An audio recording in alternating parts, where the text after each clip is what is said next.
Hi everyone, welcome to my channel. I'm Doris. I'm here to show you about my stock account and today's market updates.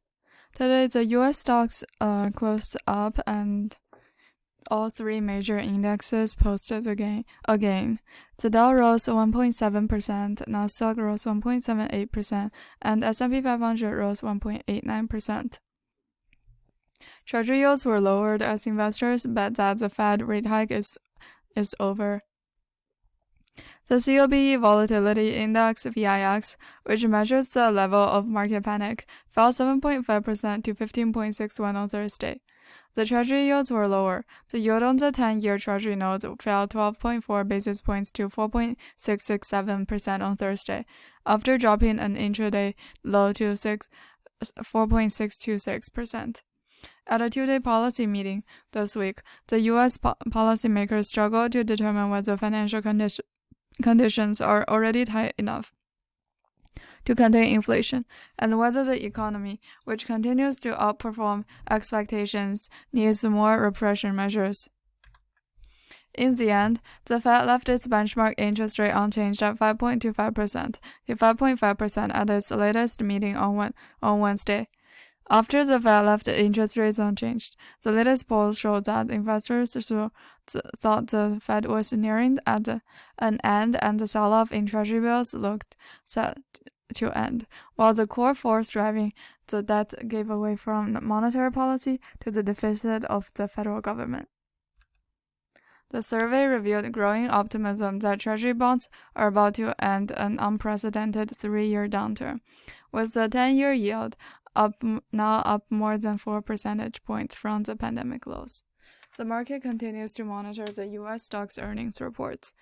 Moderna fell lower after the company reported a sharp loss in its fiscal third quarter. SolarEdge shares tumbled as the company suffered unexpected losses and issued a disappointing revenue guidance for its fiscal fourth quarter.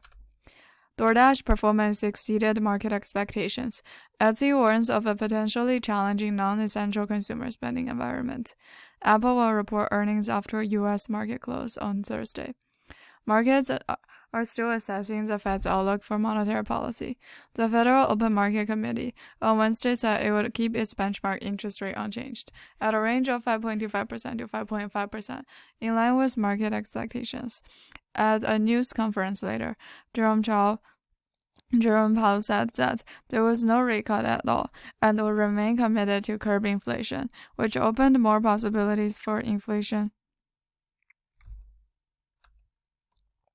Mr. Powell said there was still a long way to go before inflation returned to 2% target, and data shows that the economy and labor market remains resilient, so further rate hikes may be needed. But he also said financial conditions have tightened significantly and outlined several risks. Investors expect that the Powell to deliver a tough line through its speech and do our best to prevent the market from seeing 2 consecutive skipping rate hikes as a green light for risky assets. But to our surprise, he said that the Fed is still worried about inflation and may not hesitate to raise interest rates again in the near future. On the economic data front on Thursday, the Labor Department reported that first claims for unemployment benefits rose to 217,000 in week ended October 28th, after a slight increase in the 4-week moving average that eliminated some volatility. The report highlights the impact that even a slight pullback in hiring could have on job seekers.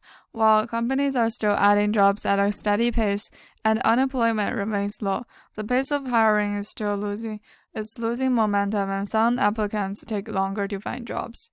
Unadjusted first claims for unemployment benefits rose to 196,767. Michigan, California, and North Carolina saw the biggest gains, with New York falling. Another data shows that the U.S. productivity rose by the biggest pace in the 3 years, and we're going to be talking about that in the next video. This is all I have for today. Thank you for listening. Don't forget to subscribe and see you next video.